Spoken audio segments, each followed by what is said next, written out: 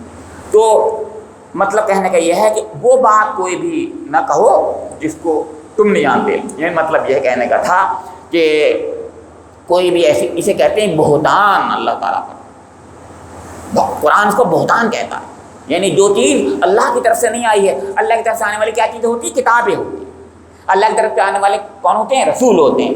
رسول سے یا تو ہمیں پتہ چلے جو اللہ کے رسول ہیں، سچے رسول ہیں، وہ نہیں جو جھوٹے رسول ہیں. دنیا میں جھوٹے رسول بھی پائے جاتے ہیں، پائے جاتے رہے. سچے رسول اور کتابیں اللہ کی سچی کتابیں ہیں. کیونکہ آج وہ کتاب جو میں نے بتایا انجیل، وہ جھوٹی ہو گئی ہے کیونکہ اس کے اندر اتنا زیادہ اس میں یعنی تحریف کر دی گئی ہے. سب جانتے ہیں تحریف ہو گئی ہے. ان کے یہاں تو ہر ایڈیشن میں تحریف ہوتا، بدلا جاتا ہے، تبدیل کرتے ہیں وہ لوگ، اپنے مطلب کی بناتے ہیں. یہ تو ان سے بھی پوچھ لو تو بتا دیں گے کہ ہاں آج سے 100 سال پہلے کا جو ایڈیشن تھا اس میں وہ بات ذرا سی ایسی تھی، اس لیے اس کو ذرا سا یہ ماڈیفیکیشن ریویژن کرا گیا. بیٹھتی ہیں مجلسیں ان کی، اور بیٹھ کر کے میں سائنس کے تعلق سے میں بتا دوں آپ کو، یہ بھی وہاں پر طے ہوا تھا کہ سورج کے زمین چلتی ہے یا اس کا برخلاف ہے. تو انہوں نے اس زمانے کا بطلیموں سے تصور جو تھا وہ انہوں نے یہیں سے لیا تھا. قرآن میں نہیں تھا، ان کی انجیل میں نہیں تھا. اب بعد میں اس پہ اتنے انہوں نے جمے کہ اس پر جو ہے انہوں نے کوپرنیکس کو زہر کا پیالہ پلوا دیا کہ یہ تو تم انجیل کے خلاف کہہ رہے ہو. انجیل میں اصلی انجیل میں نہیں تھا، لیکن انجیل ہی میں تھا ان کے لکھا ہوا، کیونکہ انہوں نے تبدیلی کر دی تھی. اب وہی عقیدہ بنا دیا اس کو انہوں نے.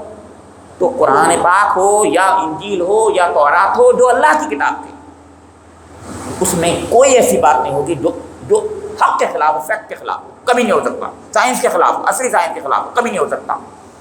پھر فرمایا وَلِكُلِّ أُمَّةٍ أَجَلٌ فَإِذَا جَاءَ أَجَلُهُمْ لَا يَسْتَأْخِرُونَ سَاعَةً وَلَا يَسْتَقْدِمُونَ. اب یہ دوسری بات، دنیا میں انسانوں کو بھی مہلتیں ملی ہوئی ہیں. مہلت عمر ہے ہم لوگوں میں، افراد کو مہلت عمر ملی ہوئی ہے، اور قوموں کو بھی مہلتیں ملی ہوئی. سب کے لیے اجل ہے. اس میں بات ہے بھی وَلِكُلِّ أُمَّةٍ أَجَلٌ. یہاں تو امت کے بارے میں ہے، لیکن امت میں الگ الگ فردن بھی جو ہیں بھائی کہتے نہیں اجل کا وقت اجل آ گئی چلا گیا. سب جانتے ہیں ہم لفظ ہے ہی اجل. تو اجل فردن بھی ہوتی ہے، یعنی موت سب کو آنی ہے. اس کا ایک پیمانہ ہے قرآن بتاتا ہے، اور ایک ہے امتوں کی اجل کا پیمانہ. اب میں بتاتا ہوں وہ کیا پیمانہ ہے. تفسیروں میں آتا ہے، اس کا ذکر کر رہا ہوں. میرے اور آپ کی اجل کا تو سمپل ایک پیمانہ ہے، وہ ٹائم، یعنی مہلت عمر جو اللہ تعالیٰ نے نوشتہ تقدیر میں آگے لکھا ہوا، نوشتہ تقدیر میں جو لکھا ہوا ہے وہ پورا ہوگا. دو چیزیں، کم سے کم دو چیزوں کے بارے میں متفق علیہ ہے بات یہ، ایک تو عمر اور ایک رزق، یہ باقاعدہ اللہ تعالیٰ کا طے کیا ہوا۔ یہ تو اب سب لوگ دیکھنے بھی لگے بھائی میرے، اب وہ لوگ ماننے بھی لگے۔ عمر کے بارے میں تو لوگ پہلے بھی کہتے تھے، لیکن اب تو رزق کے بارے میں کہنے لگے بھائی مجھے ڈائبٹیز ہو گئی یار، میں شوگر نہیں کھا سکتا، ہاں شوگر نہیں کھا سکتا۔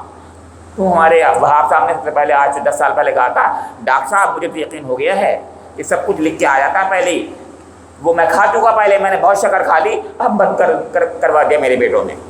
وہ انہوں نے بالکل ایسے کہا، بہت اچھی بات ہے، وہ مجھے آج تک یاد ہے وہ بات۔ تو مطلب یہ ہے رزق بھی لکھا ہوا ہے، آپ چاہو نہ چاہو اتنا ہی کھاؤ گے میاں جتنا لکھا ہوا ہے، چاہے زندہ رہو لیکن رزق نہیں ہے آپ کا ہے۔ سوچیے، اسی لیے کچھ غریب ہوتے ہیں بیچارے، ان کو کم رزق ملتا ہے، لکھا ہوا ان کا ایسے، کچھ ایسے ہوتے ہیں جو زیادہ کھاتے ہیں زیادہ ملتا ہے۔ بہرحال تو یہ ایک رزق ہے یا عمر ہے، یہ باقاعدہ اجل میں اس کی نوشتے تقدیر میں لکھا ہوا ہے۔ ایسے ہی نوشتے تقدیر قوموں کا بھی ہوتا ہے، اس کا پیمانہ دوسرا ہے۔ میں یہ کہنا چاہ رہا ہوں، اس کا پیمانہ کیا ہے؟ ایمان اور اخلاق۔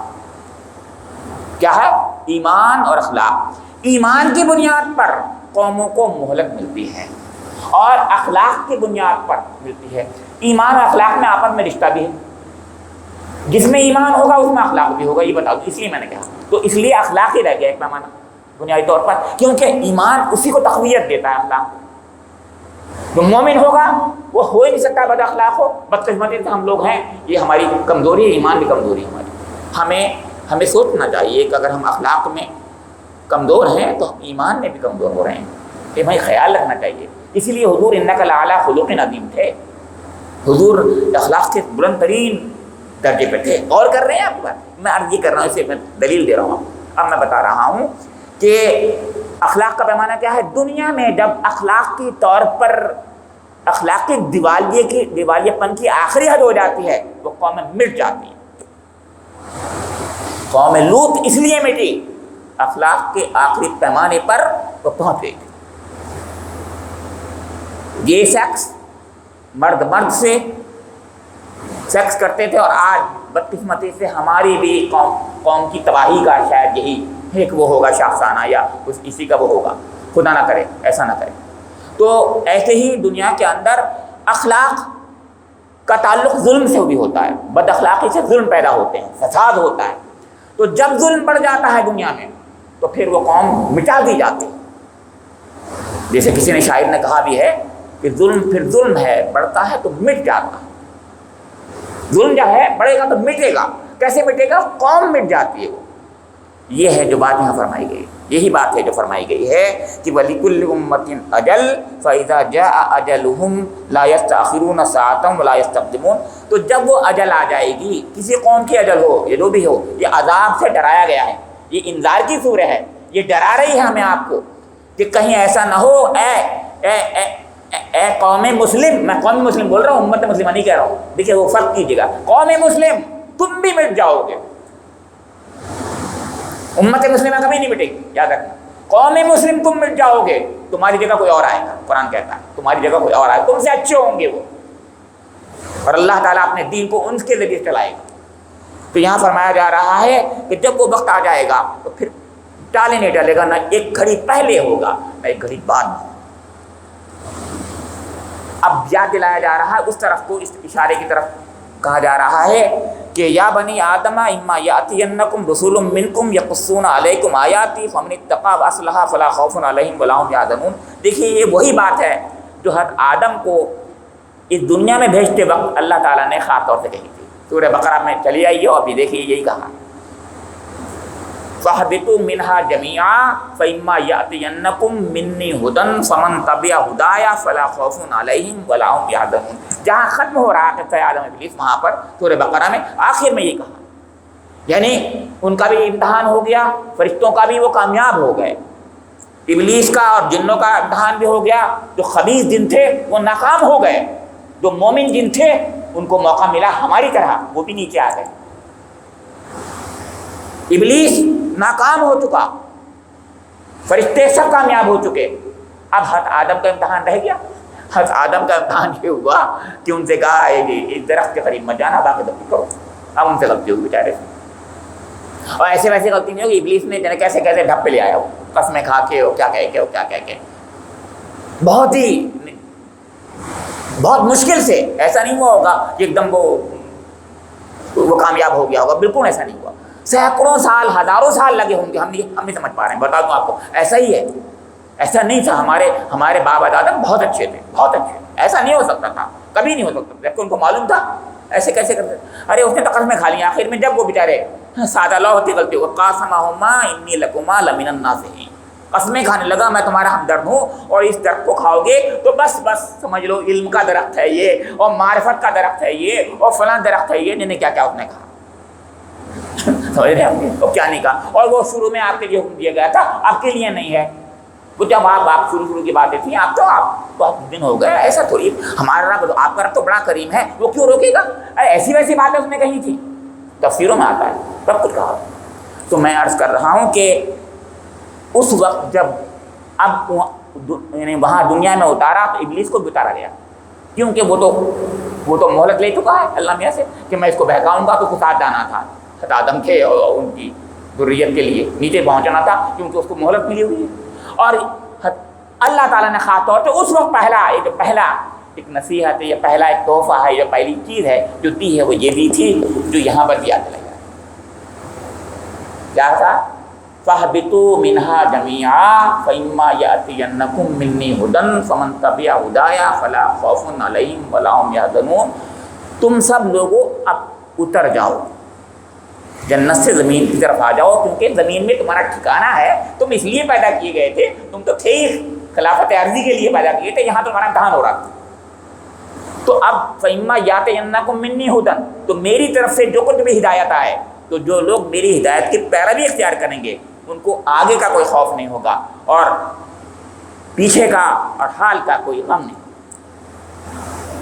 یہ اور یہاں پر بھی یہ بات کہی ہے کہ، اور یہ بات اللہ تعالیٰ نے آغاز تخلیق ہی میں صاف فرما دی تھی کہ اے بنی آدم یاد رکھو، وہاں آدم کہاں تھا، یہاں بنی آدم کا، بس فرق یاد رکھیے، فرق دونوں میں کیا ہے، کیونکہ وہ آدم کے لیے نہیں تھا، آپ بھی جانتے ہیں آدم کا تو بیچارے کا امتحان ہو چکا تھا، ٹھیک ہے، اس کی سپلیمنٹری آ گئی تھی، اس کو بھی نیچے کیا، بنی آدم ہی کے لیے سب کچھ تھا، کیونکہ مہلت جو لے رہا ہے وہ صرف آدم کی نہیں لے رہا مہلت، وہ تو بنی آدم کے لیے مہلت دے رہا ہے، کہہ رہا ہے یہ کروں گا میں کہ ان کو جمع کا صیغے کے ساتھ بول رہا ہے، اس لیے اس کو معلوم تھا کہ اللہ تعالیٰ نے بنی آدم کے لیے خلافت دی ہے، آدم کو خلافت جو ملی تھی وہ تو ایک ان کی جد امجد کے حیثیت سے ملی ہوئی تھی، خلافت ان کی اولاد کو ملنی تھی، تو تم میں سے جو رسول آئیں، ایسے رسول آئیں جو تمہیں میری آیات سنا رہے ہوں، تو جو کوئی نافرمانی سے بچے گا، اپنے رویے کی اصلاح کر لے گا، اس کے لیے کسی خوف اور رنج کا موقع نہیں ہے، یعنی اس کے لیے جنت ہے۔ جب قرآن پاک یہ کہتا ہے کہ فلا خوف علیہم ولا هم يحزنون، یہ باقاعدہ اس کے معنی یہی ہوتے ہیں، تفسیروں میں ہی بتایا جاتا ہے کہ اللہ تعالیٰ جنت کی بشارت دیتا ہے کہ ان کے لیے جنت ہے، کہ کون سی جنت؟ وہی جنت گمگشتہ، وہی جنت جس جنت سے ان کے بابا، میرے آپ کے بابا آدم بیچارے نکلوا دی گئے، وہی دوبارہ سے اسی جنت کی تلاش، یہ وہ میراث ہے، ہماری میراث ہے، جس کے بابا آدم ہمارے وہ تھے، مالک تھے اس وقت، وہ کسی وجہ سے ہم ان سے چھن گئی، ہمیں میراث وہی میراث ملتا، اس لیے وارثون کا لفظ آیا ہے سورہ مومنون میں، وارثون کا لفظ آیا ہے، فردوس کے وارث ہوں گے، فردوس کے وارث، سب سے اچھی جنت فردوس ہے۔ والذین کذبوا بآیاتنا واستکبروا عنہا اولئک اصحاب النار هم فیہا خالدون، جو لوگ ہماری آیات کو جھٹلا دیں گے، ان کے مقابلے میں سرکشی برتیں گے، وہ اہل دوزخ ہوں گے، جہاں وہ ہمیشہ کے لیے رہیں گے۔ یہ بات اللہ تعالیٰ نے فرمائی۔ اللہ رب کریم سے میری دعا ہے کہ مجھے اور آپ لوگوں کو بھی اپنے اس دشمن سے ہر وقت اندیشہ ناک رہنے کی توفیق نصیب فرما دے، ہر وقت ہمیں استحضار نصیب فرما دے کہ سب سے بڑا دشمن جو ہے وہ ہمارا ابلیس ہے، اور سب سے بڑا دشمنی کا جو حربہ اختیار کرتا ہے کرے گا وہ ہمیں ننگا کرنے کا کرے گا۔ دوسری بات یاد رکھیں، اور اس وقت تک وہ ہمارے خلاف وہ چپ نہیں بیٹھے گا، ہر ایک الگ الگ فردہ، جب تک کہ وہ ہمیں بے حیائی فحاشی میں کسی نہ کسی طریقے سے ملوث نہیں کرا دے گا، اور اس کے نتیجے میں کیا ہونا ہے، اللہ کا غضب مسلط ہو جائے گا ہمارے لیے، اور اللہ کا غضب جو ہے جہنم کی شکل میں، اللہ رب کریم سے میری دعا ہے مجھے اور آپ لوگوں کو اسی میراث، میرے باپ، آپ کے باپ، سب کے باپ کے میراث کی جنت، اس کے لیے فیصلے فرما دے، اور اس جہنم سے جس سے اس نے ہمیں خوف دلایا ہے اس سے بچا دے۔ ربنا تقبل منا انک انت السمیع العلیم وتب علینا انک انت التواب الرحیم۔